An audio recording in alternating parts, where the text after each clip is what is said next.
أهلا بيكم في فيديو جديد من سلسلة بايثون بالعربي.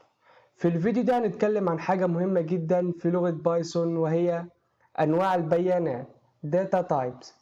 عندنا 4 أنواع بيانات أساسية، وهي السترينج والانتجر والفلوت والبوليان، ولكن في 3 تانيين وهي القوائم والقواميس والتوبلز، بس بإذن الله دول هنشرحهم كل واحد في فيديو لوحده.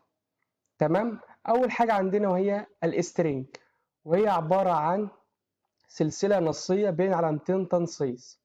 تمام. تاني حاجه وهي عندنا الانت اللي هي الانتجر، ودي بتكون ارقام صحيحه زي 25 اي حاجه زي كده. تمام. تالت حاجه عندنا وهي الفلوت، وهي العدد العشري اللي بيكون فيه علامه عشريه. تمام.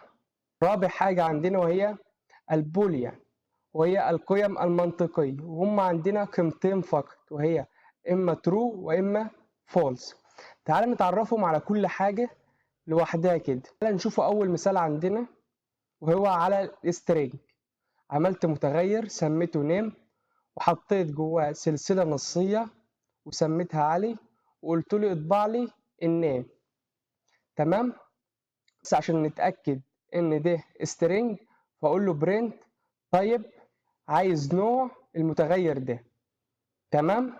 حتى لو جيت رنيت الكود كده، اول حاجه طبع لي علي زي ما احنا كنا عايزين، وقال لي نوعه بقى هو ايه، الكلاس بتاعه هو string str. دي اكد لي اللي ديت string. تمام. تعال نخش على تاني مثال عندنا وهو على الانتجر. عملت متغير سميته age وحطيت فيه 20، وبعدين قلت له اطبع لي الايج ديت زائد 5. تمام. او انت عايز تشيل 5 عادي، او عايز تشيل 5 عادي. تمام. وقلت له برده نفس الحكايه عشان اعرف اللي ده نوع انتجر ولا لا، قلت له برنت طيب الايدج بتاعنا. جيت رنيت الكود اهوت طبع لي 25، ال 20 زائد ال 5 ب 25، وبعدين قال لي الكلاس بتاعه اللي هو انت اللي هي انتجر. تالت حاجه عندنا وهي الفلو، قلت له السعر بيساوي 19 99 من 100. تمام. في رقم 10، ده رقم 10، قلت له اطبع لي السعر ده واضربه لي في 2. تمام. وبرده نفس الحكايه عشان اعرف نوعه ايه، طيب برايت. لو جيت رنيت الكود اهو ضربه في 2 طلع لي 39 و98 من 100، والكلاس بتاعه اللي هو قال لي ايه، فلو.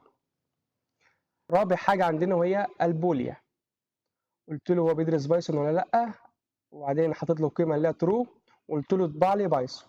ونفس الحكايه شوف نوع بايثون ده ايه. لو جيت رنيت الكود قال لي ترو، والنوع هو قال لي بوليا. تمام. برضو في حاجه مهمه عندنا، مينفعش تجمع ما بين نوعين من البيانات. يعني مينفعش تجمع string مع integer، لازم تحول الرقم إلى string. تمام. ينفع تجمع string مع string، وينفع نجمع integer مع integer. تمام. أول حاجة عملت متغير سميته name وحطيت فيه سلسلة نصية اللي هي أحمد، و age وحطيت فيه 19، قلت له print يجمع لي النيم الاسم والعمر. شوف لما اجي ارن الكود فرقع معايا. قال لي ما ينفعش تجمع string مع انتجر، لازم تحول لي انتجر ديت اهوت، لازم احولها.